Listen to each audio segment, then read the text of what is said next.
Sejumlah partai politik resmi menonaktifkan beberapa kadernya dari kursi DPR mulai 1 September 2025 terkait perilaku mereka yang melontarkan pernyataan maupun sikap yang dianggap melukai hati rakyat.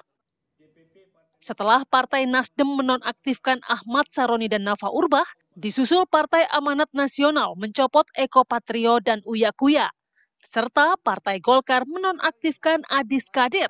Publik pun bertanya, bagaimana kelanjutan dari posisi mereka sebagai anggota DPR? Sebab mesti sudah dinonaktifkan, anggota dewan tersebut masih tetap berhak menerima gaji serta tunjangan karena statusnya masih tercatat sebagai anggota dewan aktif. Lantas apakah dengan penonaktifan anggota DPR ini hanya bersifat pemberhentian sementara atau memang sepenuhnya status mereka sudah dipecat dari keanggotaan di DPR? DPP Partai Amanat Nasional memutuskan untuk menonaktifkan saudaraku Eko Hendro Purnomo dan saudaraku Surya Utama sebagai anggota DPR RI dari fraksi Partai Amanat Nasional DPR RI terhitung sejak hari Senin 1 September 2025. Partai Amanat Nasional menghimbau kepada masyarakat untuk bersikap tenang, sabar, dan mempercayakan secara penuh kepada pemerintah yang dipimpin oleh Presiden Prabowo Subianto untuk menyelesaikan persoalan ini secara tepat, cepat, dan selalu berpihak kepada rakyat, serta untuk kemajuan bangsa Indonesia ke depan. Bahwa dalam perjalanan mengemban aspirasi masyarakat ternyata ada pernyataan dari para wakil rakyat, khususnya anggota DPR RI dari fraksi Partai Nasdem yang telah menyinggung dan mencederai perasaan rakyat. Dan hal tersebut merupakan penyimpangan terhadap perjuangan Partai Nasdem. Bahwa atas pertimbangan hal-hal tersebut di atas, dengan ini DPP Partai Nasdem menyatakan terhitung sejak Senin 1 September 2025, DPP Partai Nasdem menonaktifkan saudara Ahmad Saroni dan Nafa Urbah sebagai anggota DPR RI dari fraksi Partai Nasdem. Assalamualaikum warahmatullahi wabarakatuh. Salam sejahtera untuk kita semua. Hari ini kami akan mengumumkan keputusan DPP Partai Golkar berkaitan dengan situasi saat ini. Mencermati dinamika masyarakat yang berkembang, DPP Partai Golkar menegaskan bahwa aspirasi rakyat tetap menjadi acuan utama perjuangan Partai Golkar. Seluruh kiprah partai sesungguhnya merupakan kristalisasi dari semangat kerakyatan berdasarkan cita-cita nasional sebagaimana termaktub dalam pembukaan Undang-Undang Dasar 1945. DPP Partai Golkar menyampaikan rasa duka yang mendalam atas meninggalnya sejumlah warga negara Indonesia dalam berbagai peristiwa yang terjadi pada akhir-akhir ini. Di sisi lain, DPP Partai Golkar menegaskan upaya partai untuk memperkuat disiplin dan etika bagi anggota DPR RI dari Partai Golkar. Berdasarkan pertimbangan itu, Dewan Pimpinan Pusat Partai Golkar secara resmi menonaktifkan Saudara Adis Kadir sebagai anggota DPR RI dari fraksi Partai Golkar terhitung sejak Senin 1 September 2025.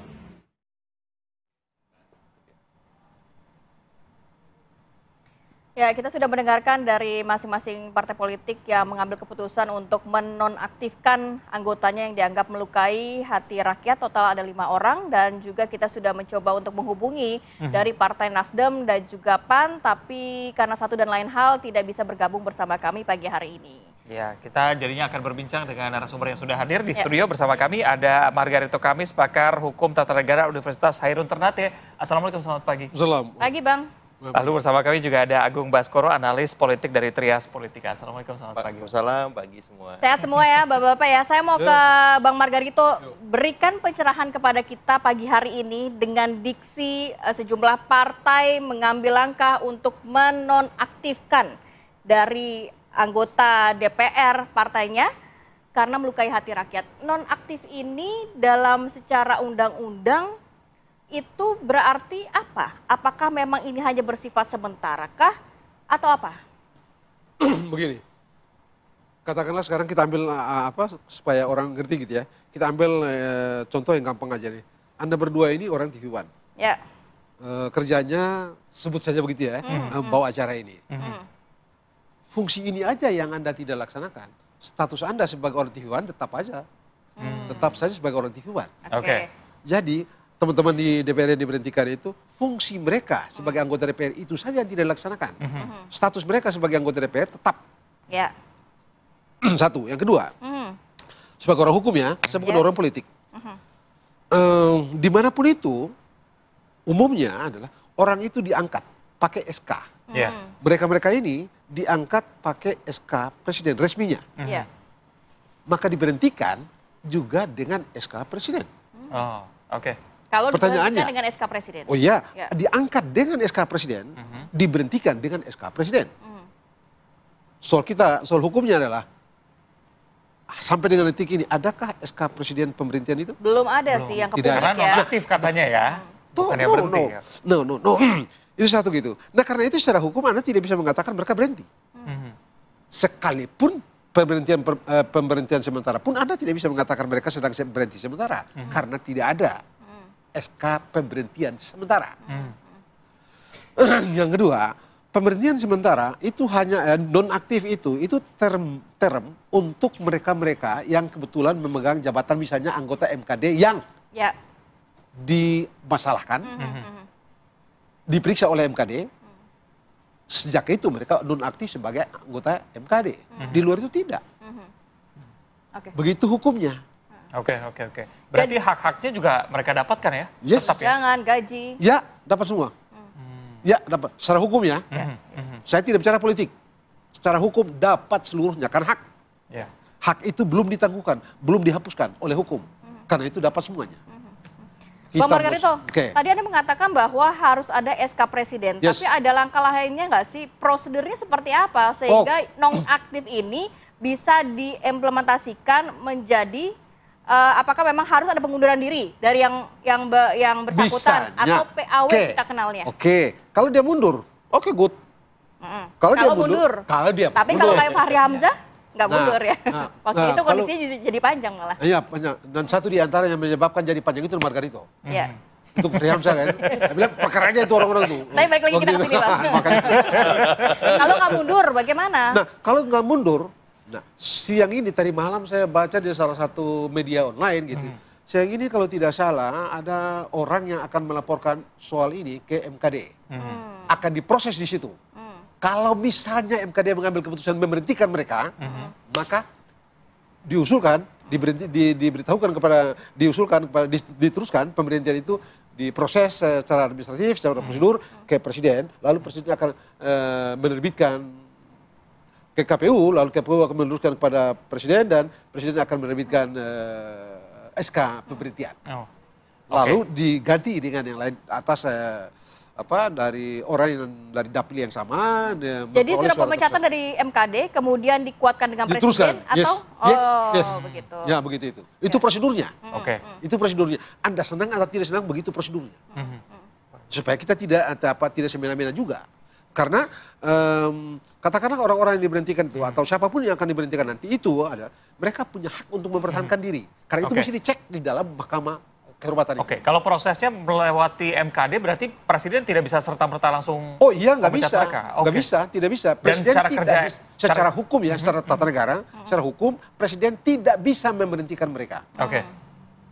Presiden baru bisa memberhentikan kalau sudah prosedur tadi sudah sampai pada beliau. Berarti SK Presiden bisa keluar setelah ada laporan dari MKD? Yes.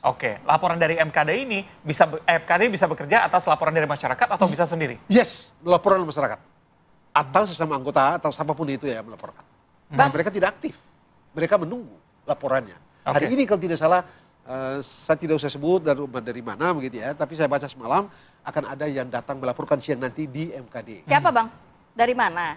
Clue-nya aja, spill dikit. Clue. Sudahlah. Kira-kira teman-teman yang Said Iqbal yang ketua buruh.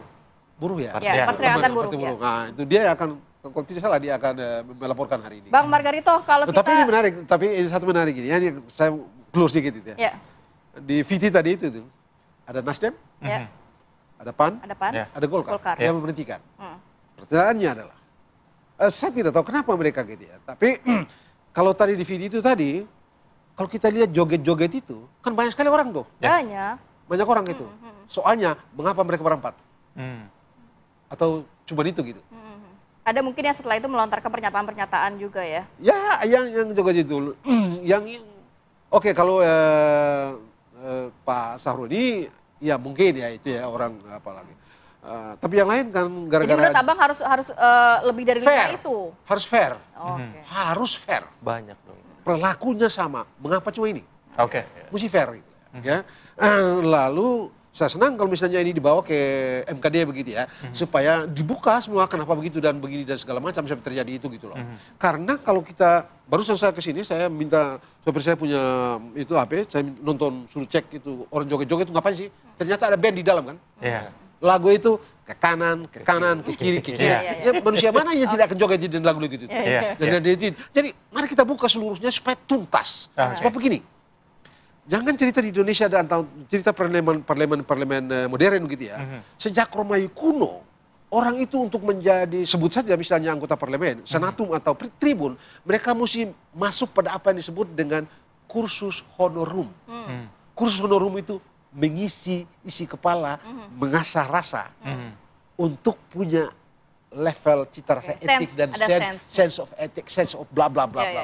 Jadi Anda tidak bisa ujuk-ujuk terus Anda pintar bla bla bla. Jadi no, ini di Romawi. Nggak bisa juga modal-modal artis terkenal begitu ya Bang? Yes, Anda mesti dibentuk dulu. Bentuk isi kepala, bentuk perilaku, bentuk hati. Baru Anda masuk. Ini Romawi kuno. Oke, baik. Wah, kalau kita kan, Anda tahu ya, Anda mau Coba Bang Margarito, kita mendengar dari sisi politiknya. Presiden buruk untuk partai politik dengan kondisi saat ini. Apa yang bisa dilakukan secepatnya oleh partai politik di mana ini anggota-anggotanya yang juga dipilih oleh rakyat, melukai hati rakyat, walaupun tadi kata Bang Margarito panjang nih prosesnya, nggak bisa langsung ujuk-ujuk dia dipecat. Oke, pertama saya mengapresiasi dulu Golkar, Nasdem, PAN sudah menonaktifkan walaupun ini tidak cukup. Ini skema win-win solution kalau saya lihat, karena anggota-anggota yang dinonaktifkan ini kan punya posisi tawar juga, posisinya strategis, mereka punya basis semacam itu, jadi win-win lah, tapi ini nggak cukup. Ya saya menunggu PDIP Perjuangan juga melakukan skema nonaktif, karena ada satu anggotanya yang kemarin juga problematik di publik. Jadi tidak cukup hanya 3 partai politik, PDIP juga menurut Anda harus? Wajib mesti untuk memastikan fairness itu terbentuk, dan saya mengendorse di sini nonaktif ini nggak cukup. Ini ibarat kata baru kita sakit nih baru dikasih paracetamol, ya demam, tapi gejala atau sakit utamanya, akar utamanya belum tuntas. Dengan hanya mengatakan dinonaktifkan, ini tidak bisa memuaskan, menjawab keinginan publik. Ya karena publik itu kan inginnya orang-orang yang problematik ini dipecat. Jadi harus apa? Dipecat. Ya harus dipecat, ya pilihannya dipecat atau mengundurkan diri, gitu tadi. Ini demam hanya dikasih paracetamol, mestinya antibiotik. Oh gitu, karena, udah levelnya antibiotik ya? Karena akutnya kan luar biasa gitu. Kita perlu mereformasi DPR RI kita supaya lebih baik. Skema menonaktifkan itu menurut saya skema paling soft, padahal problemnya sangat akut ya. Krisisnya di DPR RI itu luar biasa. Kita ngeluh soal transparansi, partisipasi, akuntabilitas dan seterusnya. Karena fungsi-fungsi di DPR nggak berjalan dengan optimal. Katakanlah legislasi, pengawasan, budgeting, representasi, sehingga kalau hanya nonaktif saja, kalau hanya menyasar beberapa orang saja, menurut saya nggak fair gitu. Dan harusnya pemecatan, harusnya ada partai-partai lain yang menonaktifkan anggotanya yang kemarin memang tidak populis ketika berkomunikasi kepada publik, ketika memberikan gestur yang kurang pas macam itu. Bang, berarti dengan begini bisa disebut bahwa partai-partai masih kasih treatment khusus buat orang-orang ini begitu ya? Iya, hanya paracetamol. Padahal butuhnya kita antibiotik, memastikan bahwa perubahan sikap dari DPR RI, dari partai itu jelas. Kenapa belum bisa tegas sampai sekarang? Ya karena mereka punya posisi tawar kan. Ya sebut saja misalkan Pak Eko itu sekjen, Pak Adis Kadir wakil ketua umum, atau Ibu Nafa Urbah itu punya basis karena dia punya popularitas yang luar biasa kan. Padahal kan harapannya adalah anggota DPR periode ini lebih dari setengahnya orang baru semua begitu. Betul. Tapi kenapa kelakuannya justru makin ya mungkin karena unik, masih beradaptasi ya dengan fase baru sebagai anggota DPR, terus mereka butuh waktu juga menyesuaikan dengan lingkungan yang baru, audiens publik yang beda, semacam itu yang biasanya kalau di dunia hiburan kan Mas Uya Kuya misalkan ya bisa dalam tanda petik bebas macam itu, tapi kan di sini sebagai anggota dewan bebasnya itu ada batas. Tapi justru publik bisa mengapresiasi dengan nantinya langkah partai politik kalau bisa lebih tegas, entah juga dengan persuasif begitu ya, dengan anggotanya ayo mendingan mundur aja begitu ya. Betul. Karena melihat posisinya ada yang bendahara umum, kemudian ada yang juga sekjen gitu kan, bisa diapresiasi bahkan nanti oleh publik kalau memang benar-benar cukup keras. Betul, ini bisa jadi turning point untuk memperbaiki citra minor partai selama ini gitu. Kalau misalkan ada survei